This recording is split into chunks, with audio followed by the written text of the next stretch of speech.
Doctor BR Ambedkar Pranahita Chevella Sujala Sravanthi project, అదే తమ్మిడిహెట్టి దగ్గర గతంలో కాంగ్రెస్ పార్టీ తలపెట్టినటువంటి ప్రాజెక్టు.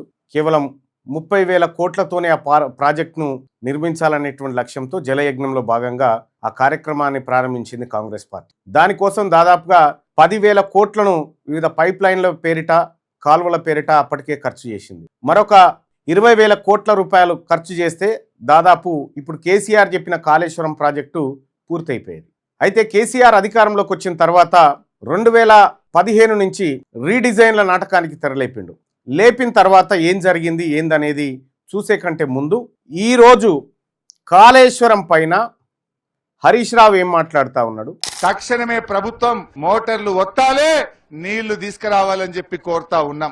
రేవంత్ రెడ్డి ఏం మాట్లాడుతూ ఉన్నాడు. కాళేశ్వరం కాంట్రాక్టర్ల నుంచి కేసీఆర్ వసూలు చేసుకోవచ్చిన కమిషన్ లో వచ్చిన చర్చలో భాగంగా ఆనాటి ప్రాజెక్ట్ రీడిజైనింగ్ అనే పేరు మీద కేసీఆర్ ఆలోచనలు మారిపోయింది. బీజేపీ పార్టీ రాష్ట్ర అధ్యక్షుడు రామచంద్రరావు ఏం మాట్లాడుతారు. కాళేశ్వరం విషయంలో ఒకవైపు కాంగ్రెస్ పార్టీ, ఇంకోవైపు బీఆర్ఎస్ పార్టీ, ఈ రెండు కూడా నాటకాలు చేస్తా ఉన్నారు.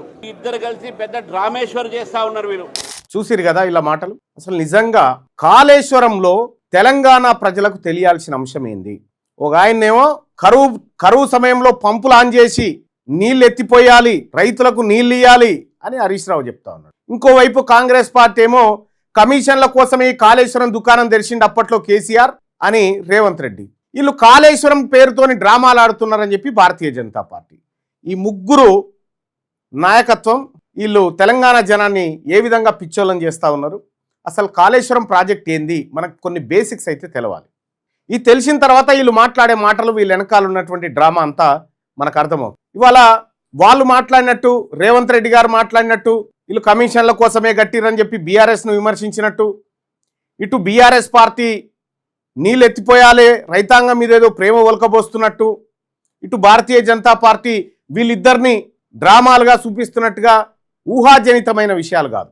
తెలంగాణ ప్రజలు నిక్కచ్చిగా తెలుసుకోవాల్సిన నిజాలు, నగ్న సత్యాలు ఏమైనా ఉన్నాయి అంటే ఈ భారతదేశంలో అత్యంత విశ్వసనీయమైనటువంటి సంస్థ controller and auditor general CAG report. CAG ఇటీవల కాళేశ్వరం ప్రాజెక్టు పైన చాలా భయంకరమైనటువంటి నిజాలను బయటపెట్టింది. ఈ నిజాలు తెలంగాణ ప్రజలకు తెలియాలి. ఇక్కడ కాళేశ్వరం ప్రాజెక్టు కట్టేటువంటి సమయంలోనే మేడిగడ్డ దగ్గర, అప్పటికి నేను క్యూ న్యూస్ పెట్టలేదు, లేకపోతే ఈ ఇతర ఏ ఛానళ్ళు లేకుండే, ఫేస్బుక్ లైవ్ ద్వారా ఈ కాళేశ్వరం ప్రాజెక్టు ఇది మనల్ని కాపాడదు, దీన్నే మనం కాపాడాలి, ఇది మనల్ని జాదదు, దీన్నే మనం జాదాలి అనేటువంటి వ్యాఖ్యలు నేను చేయడం జరిగింది. ఆ రోజు నాతో పాటు నైనాల గోవర్ధన్ గారు, బూడిది భిక్షమయ్య గౌడ్ గారు, మరికొంతమంది ఉద్యమకారులు ఆ రోజు మేడిగడ్డ క్షేత్రం దగ్గర అది నిర్మాణ సమయంలో అక్కడికి పోయి లైవ్ చేసిన, దాదాపు 2016 ఏదో అనుకుంటా. దానికి సంబంధించినటువంటిది ఇక్కడ మనకు ఒక వీడియో దొరికే ఛాన్స్ ఉంది. మేబీ ఇదే అనుకుంటా. ఇగో ఇదే నేను కాళేశ్వరం నేను దాదాపు ఇది 2016 ప్రాంతంలో చేసినా కూడా తర్వాత అప్లోడ్ చేసినటువంటి అంశం ఇదే కాళేశ్వరం. డిసెంబర్ 31, 2018కి తగ్గబోతున్నాయా మీ అంచనా ఏంటి? వాస్తవంగా ఈ ప్రాజెక్టు గురించి రైతులకు ఉన్న నీళ్లు బారేటియే కూడా ఇప్పుడు జైపూర్ ప్రాజెక్టు గురించి మీకు ఒకసారి చెప్తాను. ఇక్కడ అందరూ జ్ఞానవంతులు. ఈ డిబేట్లో మీకు క్లియర్గా ఉంటుంది. ఈ డిబేట్కి సంబంధించినటువంటి లింక్ కూడా మీకు పంపించడం జరుగుతుంది. ఆ రోజు నేను ఏదైతే చెప్పినో కాళేశ్వరం ప్రాజెక్టు మనని జాదదు, కాళేశ్వరాన్నే రీడిజైనింగ్ అనేటటువంటిది వాస్తవంగా తెలంగాణ ఖజానాకి, తెలంగాణ రాష్ట్ర ప్రజల భవిష్యత్తుకు, తెలంగాణ రాష్ట్ర సమగ్ర అభివృద్ధికి గొడ్డలి పెట్టు లాంటిది, ద్రోహం లాంటిది. కాంట్రాక్టర్లని, మెగా కాంట్రాక్టర్లని పెద్దల ఖజానా నింపడం కొరకు ఈ ప్రాజెక్టులు నిర్మాణం చేయడం జరుగుతుంది. 1 ఎకరానికి 10 లక్షల రూపాయలు అవుతుంది. ఇది తెలంగాణ ఖజానాన్ని దోచుకునే కాంట్రాక్టర్లకు దోచిపెట్టినటువంటి జల విధానం తప్ప ఇది ప్రజల పక్షమైనటువంటి స్థిరమైనటువంటి జల విధానం, సురక్షితమైనటువంటి జల విధానం కాదు. ముమ్మాటికి ఇది కమిషన్లు దొబ్బుకునే కార్యక్రమం. ఇది ఆ రోజు నేను అక్కడ మేడిగడ్డ నుంచి లైవ్ చేసినటువంటి వీడియో. ఇక్కడ ఆ రోజే చెప్పిన కాళేశ్వరం ప్రాజెక్ట్ అనేది ఇది ఒక డ్రామా. దీని ద్వారా 18.26 లక్షల ఎకరాలకు సాగునీరు అందుతుంది అని కేసీఆర్ గారు అసెంబ్లీలో పవర్ పాయింట్ ప్రజెంటేషన్ పెట్టి కట్టెలు పెట్టి చెప్పిండు, స్క్రీన్లు పెట్టి మరీ చెప్పిండు. కాళేశ్వరం ప్రాజెక్టు ద్వారా 18.26 లక్షల ఎకరాలకు నీళ్ళు వస్తాయని చెప్పిండు. కాళేశ్వరం ప్రాజెక్టు నిర్మాణం పూర్తి అయిపోయింది, దశకుడు కూడా పూర్తి అయిపోయింది, అంత అయిపోయింది. ఎన్ని ఎకరాలకు నీళ్ళు వచ్చిందయ్యా? ఎన్ని ఎకరాలకు నీళ్ళు వచ్చింది ఇది తెలుసుకోవాలి. 18.26 లక్షల ఎకరాలు. ఇది నా మాట కాదు, కంట్రోలర్ అండ్ ఆడిటర్ జనరల్ నివేదిక. సిడబ్ల్యూసికి అప్పుడున్న కేసీఆర్ ఇచ్చినటువంటి నివేదిక ప్రకారం మనం చూడొచ్చు. The Kaleshwaram project was divided into 7 links and the works under the each link were further subdivided into various packages in all. A total 56 packages work with an aggregate agreement value of 82,252 కోట్లతోని దీన్ని మొత్తం కడతామని చెప్పి were awarded to various contractors. Out of 56 works awarded under the project, 17 works 30,489 crores were entrusted through engineering, procurement and construction. ఒక ఇది ఇచ్చిరు, ఏది మన దీని ద్వారా కాంట్రాక్టర్లకు ఇచ్చేసారు. Turkey contracting system and 39 works 51,763 crores were awarded under the conventional unit price contract system కింద, ఈ ఎల్ఎస్ కింద ఈ కాంట్రాక్ట్లు ఇచ్చారు. ఇక్కడ మనం తెలుసుకోవాల్సినటువంటి కీలకమైనటువంటి పాయింట్ ఏంటంటే 130వ పేజీ. ఈ కంట్రోలర్ అండ్ ఆడిటర్ జనరల్ నివేదిక ఇది నాది కాదు, ఇది 130వ పేజీ. ఇక్కడ మీరు క్లియర్గా ఇందులోని అంశాన్ని మీరు చూసుకోవచ్చు. ఏం చెప్పిండు ఇక్కడ? Out of the 18.26 lakh acres of CA targeted under the project only 40,288 acres. మన కేసీఆర్ ఏం చెప్పిండంటే 18,26,000 ఎకరాల భూమికి నీళ్ళు వస్తాయని చెప్పిండు కాళేశ్వరం ప్రాజెక్టు ద్వారా. వచ్చింది ఎంత అని కాగు నివేదికలో బయటపడేది ఎంత అంటే 40,288 ఎకరాలకు వచ్చింది. 40,288 ఎకరాలకు చెప్పిందేమో 18,26,000 ఎకరాలకు వస్తుందని చెప్పిండు. చేసిందేమో వచ్చిందేమో 40,288 ఎకరాలకు వచ్చింది. కేసీఆర్ చెప్పింది అది, చేసింది ఇది. మరి ఈ ప్రాజెక్టు కట్టడానికి ఎంత ఖర్చు అయింది ఇది తెలవాలి. 40,000 ఎకరాలకు నీళ్ళు ఇవ్వడానికి, నీళ్ళు ఇస్తందుకు ఎంత ఖర్చు పెట్టిరాయా వీళ్ళు అని అంటే, యాక్చువల్గా సిడబ్ల్యూసికి సెంట్రల్ వాటర్ కమిటీ ఉంది కదా, దానికి ఎంత నివేదిక ఇచ్చిరంటే, CA was created as March 2022 despite incurring a huge expenditure 86,788 crores. KCR ఏం చెప్పిందంటే 86,788 కోట్లు ఖర్చు పెట్టి కాళేశ్వరం కడతాం, ఆ కాళేశ్వరం ద్వారా 18,26,000 ఎకరాలకు నీళ్ళు వస్తాయని చెప్పిండు. తీరా ఏం జరిగింది? కాగ్ లెక్కల్లో 18,26,000 ఎకరాలు దేవుడెరుగు, వచ్చింది 40,288 ఎకరాలే అని చెప్పి కంట్రోలర్ అండ్ ఆడిటర్ జనరల్ అనేటువంటి ఒక ఆడిట్ సంస్థ బయట పెట్టిన లెక్క ఇది. ఇక్కడ మరి గింతే ఖర్చు అయిందా? ఖర్చు గింతే అయిందా? 86,788 అయిందా? కాలే. ఎంత అయింది ఖర్చు? దీనికి సంబంధించినటువంటి లెక్కను మాత్రం మనం ఒక్కసారి చూస్తే ఎట్లా చెప్తున్నాం మల్లన్న ఇది అని అంటే, ఇగో కాస్ట్ సిడబ్ల్యూసీకి మేము ఇంతలో కడతామని సబ్మిట్ చేసిరు. 81,911 కోట్లలో కడతామని చెప్పారు. దానికి అదన ఫిక్స్డ్ ఛార్జీలు ఉన్నాయి కాబట్టి అవి 86 పోయినాయి. సరే 86 అనుకున్నా, 81,911 కోట్లతోటి మేము 18,26,000 ఎకరాలకు నీళ్ళు ఇస్తాం ఈ ప్రాజెక్టు ద్వారా అని చెప్పారు. కానీ ఏమైంది? ఇగో 1,47,427 కోట్లు అయింది. దాన్ని 1,47,427 కోట్లతోని పారించిన పారకం ఎంత? 40,200 ఎకరాలు. ఇది కాళేశ్వరం డ్రామా. ఇక్కడ మరి ఎటుపోయింది మళ్ళీ ఈ డబ్బంతా? ఎటుపోయిందంటే ఈ కాంట్రాక్టర్ల జేబుల్లోకి, కేసీఆర్ కుటుంబం జేబుల్లోకి, మెయిన్గా హరీష్ రావుకు వాటాలు చాలా దండిగా వెళ్ళిపోయినాయి. ఎట్లా పోయినాయి అని చెప్పడానికి కూడా మనం కొన్ని వివరాలు పూర్తిగా చెప్తా.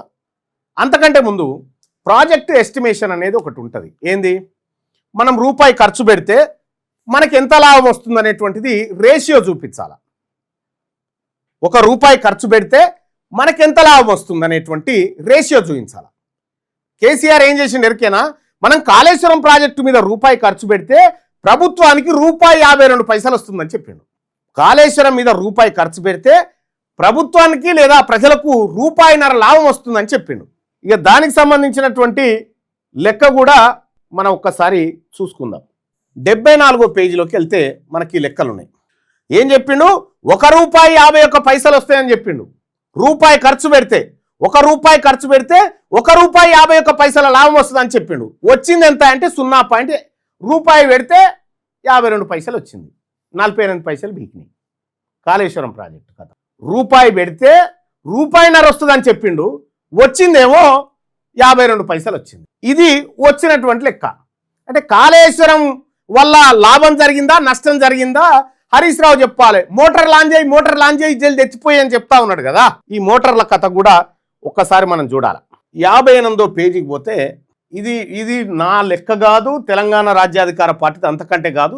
ఇది క్లియర్గా కంట్రోలర్ అండ్ ఆడిటర్ జనరల్ నివేదిక రిపోర్టు. ఈ రిపోర్ట్లో లిఫ్ట్ ఇరిగేషన్లో the Kaleshwaram project has being executed now has 31 lifts with an aggregate capacity 8,459 megawatts current. ఎంత కరెంటు కావాలయా అనంటే దీనికి అదనంగా జోడించారు కాబట్టి 14,344 మెగావాట్లు. 14,344 మెగావాట్ల కరెంటు కావాలి. దాన్ని ఈయన హరీష్ రావు చెప్పిన కట్టుకొత్తాలంటే 14,344 మెగావాట్ల విద్యుత్ అవసరం. తెలంగాణ రాష్ట్రంలో ఎంత విద్యుత్ ఉత్పత్తి అవుతున్నాయా? ఇప్పుడు ఎంత సామర్థ్యం ఉంది మన దగ్గర అంటే 23,208 నుంచి ఇంకా పూర్తి కాలేదు, ఇంకా పూర్తి కావాల్సింది 25,000 వేసుకో. 25,000 మెగావాట్ల విద్యుత్తులలో 14,000 మెగావాట్ల యూనిట్ కాళేశ్వరం పంపులు నడిపేందుకే సరిపోతుంది. 14,000 మెగావాట్ల యూనిట్ల కరెంటు కాళేశ్వరానికే సరిపోతుంది. సగం కరెంటు కాళేశ్వరానికే పోతుంది. ఎంత వస్తుందా మరి దీనికి బిల్లు? ఒక ఏడాదికి ఎంత వస్తుంది అంటే ఒక ఏడాదికి కరెంటు బిల్లు ఎంత వస్తుందయ్యా? కాళేశ్వరం మోటార్లు నడిపితే department has shown the same 13,823.3 million units energy consumption and the energy cost was shown 8,712 కోట్లు. 8,712 కోట్లు. మళ్ళీ దీనికి ఫిక్స్డ్ ఛార్జీలు అని ఉంటాయి. ఈ ఫిక్స్డ్ ఛార్జీలు అన్ని కలిపితే 9,036 కోట్లు. 9,036 కోట్లు. ఇప్పుడు మనం ఒక చిన్న లెక్క వేసుకోవాలి. 9,036 కోట్లు కరెంటు బిల్లే. ఒక ఏడాదికి కాళేశ్వరం పంపులు ఎత్తిపోస్తే కాళేశ్వరం పంపులు కరెంటు 14,344 కరెంటు కావాలా ఏడాదికి. దీనికి అయ్యేటువంటి ఖర్చు ఎంత ఫిక్స్డ్ ఛార్జీలతో కలిపి అంటే 9,036 కోట్లు ఒక ఏడాదికి. కాళేశ్వరం మోటార్లు నడిపితే ఒక్క ఏడాదికి 9,036 కోట్ల రూపాయలు ఖర్చు అవుతుంది. మరి దీంతో ఎంత వారుతుందా? ఇప్పుడు కాకు చెప్పిన లెక్క ప్రకారం ఎంత వారుతుంది? 40,280. ఇప్పుడు డివైడెడ్ బై చేయి. 9,036 కోట్లు డివైడెడ్ బై 40,288. ఒక్క ఎకరం బారిస్తేందుకు అవుతున్న కరెంటు ఖర్చు ఎంత అంటే 24,28,514 రూపాయలు సార్. ఒక్క ఎకరానికి.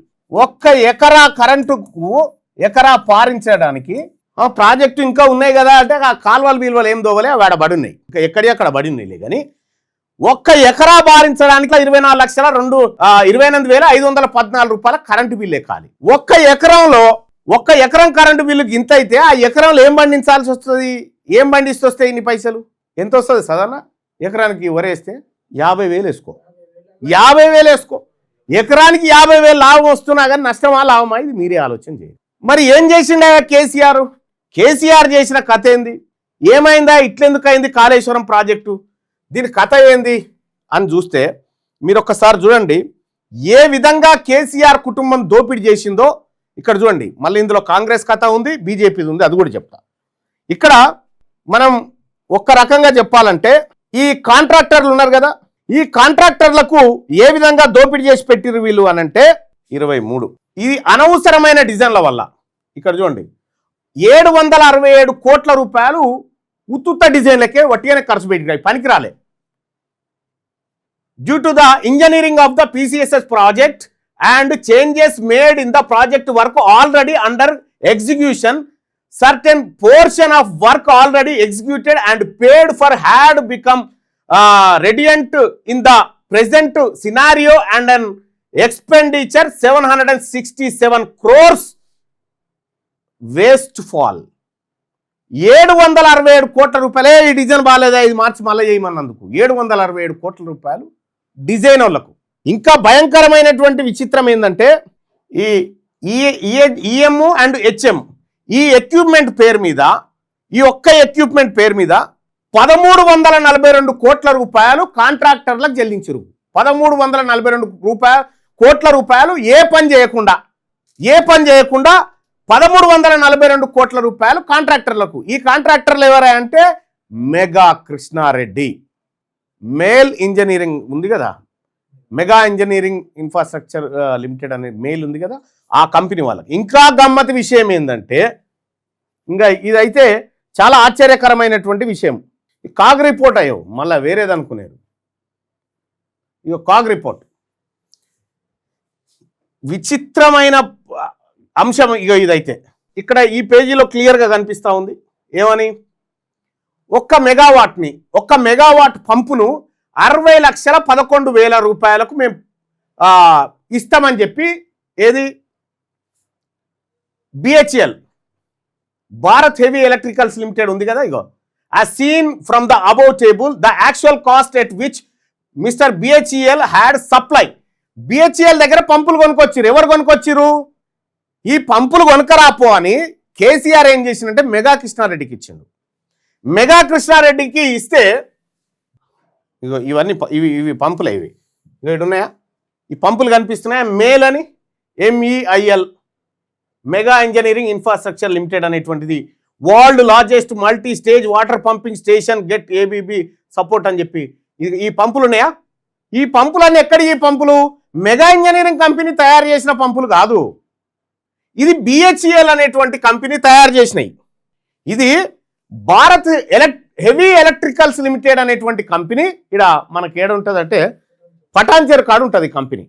ఈ కంపెనీ తయారు చేసింది. ఈ కంపెనీ తయారు చేసి ఏం చేసిందంటే, మేము ఈ పంపులన్నిటినీ ఎంతకి ఇస్తామని చెప్పినాయి అంటే, ఈ పంపులన్నిటినీ మొత్తం ఈ పంపులన్నీ కలిపి 1686 కోట్ల రూపాయలకి ఇచ్చేస్తామని చెప్పినాయి. 1600 ఒకవేళ వాళ్ళ లాభాలు గీబాలు అన్ని చూసుకున్నా 1686 కోట్ల రూపాయలకి ఈ పంపులు మీకు ఇస్తాము అని BHEL ఆడ పంపులు పెట్టుకొని రెడీగా ఉంది. కేసీఆర్ ఏం చేయాలి, నేరుగా ప్రభుత్వము ఈ పంపులు తీసుకొని పోయి ఆడ పిడి చేయాలి కదా, అట్లా చేయలే. కేసీఆర్ చేసినటువంటి మోసం ఏంటంటే, ఇక్కడ ఇవి పంపులు కదా, ఇది BHEL, ఇది గవర్నమెంట్. ఇక్కడ పంపులు సిద్ధంగా ఉన్నాయి. 1686 కోట్లకు 1686 కోట్లకు ఈ పంపులు మేము మీద. ఇంకా విషయం ఏంటంటే 1686 కోట్లు తీసుకొని మేమే వచ్చి పిడి చేస్తామని చెప్పి రాళ్ళు. పిడి చేస్తామంటే కేసీఆర్ ఏం చేసిండు తెలుసా, మెగా కృష్ణారెడ్డికి ఏం చెప్పిండంటే, వాళ్ళ దగ్గర పంపులు ఉన్నాయటనాయా, తీసుకొచ్చి పెట్టు, వాళ్ళకు చెప్పిరాపో పంపులు ఇవ్వమనంటే ఎంతకు దేవాలి మళ్ళా 7,212 కోట్లు. 7,212 కోట్లు. ఈయన ఏం చేసిందంటే, వీళ్ళు చెప్పింది తీసుకుపోయి ఇలా చెప్పిండు గంతే. వీళ్ళు BHEL దగ్గర పంపులను తీసుకుపోయి కాళేశ్వరం కాడ పిడి చేస్తేందుకు 1686 కోట్ల రూపాయలు BHEL కొటేషన్ వేస్తే, ఇదే BHEL దగ్గరికి పోయి చెప్పొచ్చినందుకు మెగా కృష్ణారెడ్డికి 7,212 కోట్లు ఇచ్చిండు కేసీఆర్. 1686 5526 ఓన్లీ అక్కడ పంపులు ఎక్కరున్నాయి పెట్టి రాపు అని చెప్పినోనికి ఏమో 5,526 కోట్లు మెగా కృష్ణారెడ్డికి, పంపుల ధరనేమో 1686 కోట్లు. ఇది నేను చెప్తుంది కాదు, కాగు రిపోర్ట్లో బయటపడ్డ లెక్క ఇది. కాగు రిపోర్ట్లో బయటపడ్డటువంటి లెక్క ఇది. చూసిరా, ఒక పంపు చెప్పొచ్చినోనికి 5,500 కోట్ల రూపాయలు మెగా కృష్ణారెడ్డికి ఇచ్చిండు. ఈ రకంగా ఒక్క పంపులే కాదు, రకరకాల దోపిడీకి దిగబడ్డారు. ఎవరెవరు? కేసీఆర్ ఫ్యామిలీ, మెగా కృష్ణారెడ్డి, ఆ తర్వాత ప్రతిమా శ్రీనివాసరావు, ఈ కంపెనీలన్నీ రకరకాల దోపిడీకి తెగబడి లాస్ట్కి ఎంత పారకమైందంటే 40,288 ఎకరాలు. ఈ కట్కలు వత్తాలని చెప్తున్నాడు ఇప్పుడు హరీష్ రావు. ఇప్పుడు కంట్రోలర్ అండ్ ఆడిటర్ జనరల్ మీద నివేదిక ఉంది రెడీగా. ఈ భారత ప్రభుత్వందే, ఇది మళ్ళీ ఎవరిది కూడా కాదు. ఇంకో report of the controller and auditor general of India performance audit and Kaleshwaram project అని చెప్పి ఇగో ఇది క్లియర్గా వచ్చింది. Government of Telangana report number 1 2024 ఈ నివేదిక ఇటీవల బయటపెట్టింది. దీంట్లో క్లియర్గా కేసీఆర్ ఫ్యామిలీ, మెగా కృష్ణారెడ్డి, ప్రతిమా శ్రీనివాసరావు వీళ్ళందరూ కలిపి దోపిడీకి తెగబడి పందికొక్కుల్లాగా ప్రజల సొమ్మును మింగిర్రు అనేది కాగ్ రిపోర్ట్ చెప్పిన నివేదిక. కరెక్ట్గా 2023 డిసెంబర్లో ఈ ప్రభుత్వం కాంగ్రెస్ ప్రభుత్వం అధికారంలోకి వచ్చినప్పుడు, అంతకంటే ముందు రాహుల్ గాంధీ గారిని కాళేశ్వరం ప్రాజెక్టుకు దొరకపోయింది రేవంత్ రెడ్డి. మొత్తం దశకిందిగా దశకితే ఆడికి తీసుకుపోయి వీళ్ళందరినీ లోపటేస్తా, వీళ్ళందరికీ చర్లపల్లి జైల్లో డబుల్ బెడ్రూమ్ ఇల్లు కట్టించి అలానే ఉంచుతా అని రేవంత్ రెడ్డి కొట్టిన డైలాగులు ఉంటే కావాలంటే వినండి. కాంగ్రెస్ అధికారంలోకి వచ్చిన ఎంబడి చెర్లపల్లి జైల్లో కేసీఆర్కు డబుల్ బెడ్రూమ్ ఇల్లు కట్టించి కొడుకు, కోడలు, బిడ్డ, అల్లుడు అందరినీ ఒకటే జైల్లో ఒకటే డబుల్ బెడ్రూమ్ ఇంట్లో ఉంచుతాం. చూసిరు కదా. మరి ఈయన వచ్చి 3 ఏళ్ళ దగ్గరకు వస్తుంది. ఏమైంది? రిపోర్ట్ మీద నివేదిక ఏమైంది? ఈ నివేదిక మీద చర్యలు ఏమైనాయి? కాళేశ్వరం ఎంక్వైరీ ఏం దాకొచ్చింది? సేమ్ మళ్ళీ కేసీఆర్ కుటుంబం తిన్న దాంట్లో వచ్చి రేవంత్ రెడ్డి కొంత కొట్టేసిండు. బారాకున్ మాఫ్. ఇక్కడ బక్రాలెవరు? తెలంగాణ జనం. ఎందుకు తెలంగాణ జనం అంటే, కేసీఆర్ తీసుకొచ్చిన అప్పు ఎవరి పేరు పెట్టి తీసుకొచ్చిండు? మన తలకాయలు తాకట్టు పెట్టి తెచ్చిండు కేసీఆర్. ఇగో ఏ బ్యాంక్ దగ్గర ఎట్లా తెచ్చిండు అనేది ఇది. యూనియన్ బ్యాంక్ ఆఫ్ ఇండియా దగ్గర ఎన్ని కోట్లు తెచ్చిండు, దాని ఇంట్రెస్ట్ ఎంత కట్టాలి, ఇగో ఈ లెక్కలన్నీ ఇక్కడ ఉన్నాయి. ఇక్కడ తెచ్చినటువంటి డబ్బు హార్డ్ కాస్ట్ ఇంత, లోన్ అమౌంట్ శాంక్షన్ అయింది ఇంత, అమౌంట్ రిలీజ్డ్ ఇంత, ఇది ఇంత కదా. మనం కట్టాల్సింది ఎంత అనేది ఇక ఉంది చూడ్రి. 14 ఏళ్లలో అసలు వడ్డీ కట్టాల్సింది 1,47,000 కోట్ల రూపాయలు. 65 ఇగో 1,47,000 కోట్ల రూపాయలు కట్టాలి. 1,47,000 కోట్ల రూపాయలు ఇప్పుడు కట్టాలి. మనం ఎవరు కట్టాలి? తెలంగాణ జనం కట్టాలి. పంచక తిన్నది ఎవరు? కేసీఆర్ ఫ్యామిలీ, మెగా కృష్ణారెడ్డి, ప్రతిమా శ్రీనివాసరావు, కాంట్రాక్టర్లు, ఆంధ్ర కాంట్రాక్టర్లు పంచక తిన్నారు. తెలంగాణ జనం నెత్తి మీద అప్పయింది, బతికింది కేసీఆర్ కుటుంబం. ఇక్కడ ఇంకా చూడాల్సినటువంటి ఇంకొక అంశాన్ని, మనం ఎట్లా కట్టాలి, ఈ అప్పు ఎట్లా కట్టుకురావాలంటే ఇగో ఇంకా చూడ్రి. ఫస్ట్ ప్రాజెక్టు 38,500 కోట్లతో నడిచిపోయే ప్రాజెక్టును 81,911 కోట్ల కేసీఆర్ మార్చిండు. చేసిందేమో 1,47,427 కోట్లకు. ఎంత తేడా ఉందో చూడ్రి. 79.98% ఖర్చు పెరిగినా ఆశించిన ప్రయోజనాలు ఎలాంటి పెరుగుదల లేదు. ₹1 ఖర్చు పెడితే ₹1.51 వస్తాయని కేసీఆర్ చూపించిండు. వచ్చిందేమో 0.52. రూపాయి ఖర్చు పెడితే 52 పైసలు వచ్చింది. ఇక్కడ విద్యుత్ రాష్ట్ర కరెంటును మింగేస్తున్న కాళేశ్వరాన్ని ఇక్కడ చూడొచ్చు. 14,344 మిలియన్ యూనిట్ల కరెంట్ అవసరమైతే దానికి ఒక ఏడాదికి 9,036 కోట్ల రూపాయలు కావాలి. బడ్జెట్ తీసుకొచ్చినటువంటి అప్పులు, ఈ అప్పులపై వడ్డీ అడ్డగోలుగా 10% దొరికితే 10 ఇట్లా తెచ్చిన మొత్తం లోన్ ఎంత? 87,369 కోట్ల లోన్ తెస్తే 73,731 కోట్ల రూపాయలు వడ్డీ. ఇవి కలిసి 1,41,544 కోట్ల రూపాయలు ఇప్పుడు మనం కట్టాలి. ఎట్లా కడతాం మళ్ళన్నా అంటే ఇగో ఇట్లా కట్టుకురావాలన్నట్టు.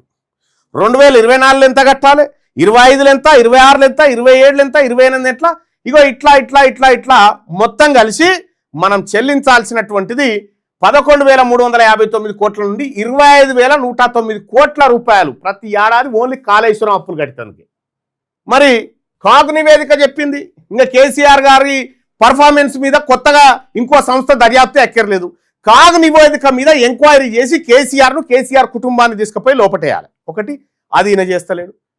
కాగ్ రిపోర్ట్ ఆధారంగా ఈడీ ఎంక్వైరీ చేయొచ్చు. ఇందులో జరిగినటువంటి అవకతవకలు, కాంట్రాక్టర్లకు జరిగిన ఆయాచిత లబ్ధి ఏదైతే ఉందో దానిపైన ఆ సంస్థలను గుప్పిట్లో పెట్టి ఆ సంస్థల పైన రైడ్లు చేసి కాళేశ్వరం ప్రాజెక్టు కథ ఏందో తెలియడానికి కేంద్ర ప్రభుత్వం సిబిఐ ఎంక్వైరీ జరిపించి సిబిఐ ద్వారా ఈ దోషులను పట్టుకోవచ్చు. ఇది బీజేపీ వాళ్ళు చేయరు, ఇది కాంగ్రెస్ వాళ్ళు చేయరు, వీళ్ళు ఇది చేయరు. అప్పేమన్నింటి మీద పడ్డది? తెలంగాణ జనం మీద పడ్డది. ఇప్పుడు నేను చెప్పిన లెక్కలలో ఒక్క 0.1% తేడా ఉన్నా, ఇది నాది కూడా కాదు, మీరు అర్థం చేసుకోండి, కంట్రోలర్ అండ్ ఆడిటర్ జనరల్ నివేదిక ఇది. భారత ప్రభుత్వం బయట పెట్టినటువంటి నివేదికలో క్లియర్గా ఈ లెక్కలు ఉన్నాయి. ఈ కాళేశ్వరం డ్రామా ఆడుతున్నటువంటి కేసీఆర్ కుటుంబాన్ని కమిషన్ల పేరు మీద ఇది తీసుకున్నారు అని చెప్పి కమిషన్లు కొట్టిన కాంగ్రెస్ ప్రభుత్వం కానీ, వీళ్ళిద్దరి డ్రామా వల్ల కాంట్రాక్టర్లను గుప్పిట్లో పెట్టుకొని పార్టీ ఫండింగులు తీసుకుంటున్నటువంటి భారతీయ జనతా పార్టీ కానీ, వీళ్ళ వల్ల వీళ్ళు ముగ్గురు కలిసి తెలంగాణ రాష్ట్ర ప్రజల రక్తం తాగుతా ఉన్నారు. వచ్చిందా ఏమన్నా లాభం అంటే 40,000 ఎకరాలు మారలే 18 లక్షల ఎకరాలు. ఇది కేసీఆర్ చేసిన చిన్నాభిన్నం దుర్మార్గమైన దోపిడీ అయితే దాన్ని ఇప్పుడు మరి కేసీఆర్ అది చేసిండు కదా, మరి మేము ఒకటి చేయాలి కదా. చలో, ఆయన కాళేశ్వరం చేసిండు, నేను మూసి చేస్తాను, ఈయన మూసి ముంగటేసుకున్నాడు. ఇప్పుడు ఆ కేసీఆర్ చేసిన కాళేశ్వరం, రేవంత్ రెడ్డి చేయబోతున్నటువంటి మూసి రెండు ఒకటే. ఇక పైపెచ్చు ఇన్స్టాంట్గా డబ్బులు సంపాదించే మార్గాలు. హైదరాబాద్ మెట్రో రైల్ ఎల్ఎన్టీ సంస్థ వాడు నేను నడపలేకపోతున్నా, నా వల్ల అయితలేదని ఆడు చేతులు ఎత్తేస్తే క్లియర్గా ఏపీ గవర్నమెంట్కి అప్పుడు ఎల్ఎన్టీకి మధ్య కుదిరినటువంటి ఎంఓయూలో ఒక క్లాస్ పెట్టుకున్నారు. నువ్వు ప్రాజెక్టును మధ్యలో విడిచిపెట్టిపోతే, నడపనని వెళ్ళిపోతే నువ్వు పెట్టిన 2,000 కోట్ల పెట్టుబడియా, నువ్వు బ్యాంకుల దగ్గర తెచ్చినటువంటి అప్పు ఏదైతే ఉందో దాంట్లో 90% కడతా, 10% నువ్వే కట్టాలనేటువంటి ఎంఓయూ ఉంటే ఓవర్ నైట్లో కిషన్ రెడ్డి, రేవంత్ రెడ్డి, హరీష్ రావు ముగ్గురు కలిసి ఎల్ఎన్టీ పేరు మీద కమ్సే కమ్ 3,000 కోట్లు మింగిరు. వీళ్ళు ఈ ప్రాజెక్టుల పేరు మీద దోపిడీలు చేస్తూ ఉన్నారు. ఈ దోపిడీలకన్నిటికీ మూలకర్తలుగా తయారైనారు. తెలంగాణ ప్రజలారా, మన నెత్తిన అప్పులు మిగులుతా ఉన్నాయి, వాళ్లకు కాసుల పంటలు వండుతా ఉన్నాయి. ఈ ప్రభుత్వాలు మన జీవితాలను మార్చవు, ఇవి కేవలం మనల్ని అప్పుల ఊబిల్లోకి తీసుకుపోతాయి. తెలంగాణ రాష్ట్రం ఏర్పడినటువంటి 2014 జూన్ 2 నాటికి తెలంగాణ రాష్ట్రంలో మిగులు బడ్జెట్ 16,000 కోట్ల రూపాయల మిగులు బడ్జెట్తో పుట్టింది మన రాష్ట్రం. 16,000 కోట్ల రూపాయల మిగులు బడ్జెట్తో పుట్టినటువంటి రాష్ట్రాన్ని 8 లక్షల కోట్ల అప్పుల ఊబిల్లోకి తీసుకుపోయింది కాంగ్రెస్ పార్టీ ప్రభుత్వం, బీఆర్ఎస్ ప్రభుత్వం. దీన్ని గుడ్లప్పగించి చూసి ఈ దొంగలకు సర్ది కట్టింది భారతీయ జనతా పార్టీ ప్రభుత్వం. మన రాష్ట్రం బాగుపడాలన్నా, మన జీవితాలు మారాలన్నా నికార్స్ అయినటువంటి ప్రభుత్వం రావాలి. పేద వర్గాల నుంచి ప్రభుత్వం ఏర్పడాలి. ఆకలైనోనికే తెలుస్తుంది అన్నం బాధ. అందుకోసమే తెలంగాణ రాష్ట్రంలో టీఆర్పీ పార్టీ, తెలంగాణ రాజ్యాధికార పార్టీ అధికారంలోకి వచ్చిన వెంటనే ఈ దోపిడీ దొంగలు తిన్నటువంటి సొత్తులు కక్కిచ్చి ఇది పేదల ముంగట పెట్టాల్సినటువంటి సొమ్ము. ఇది ఆ పని చేయడం కోసం మేము సిద్ధంగా ఉన్నామనేటువంటి విషయాన్ని తెలియజేస్తూ జై తెలంగాణ, జై బీసీ.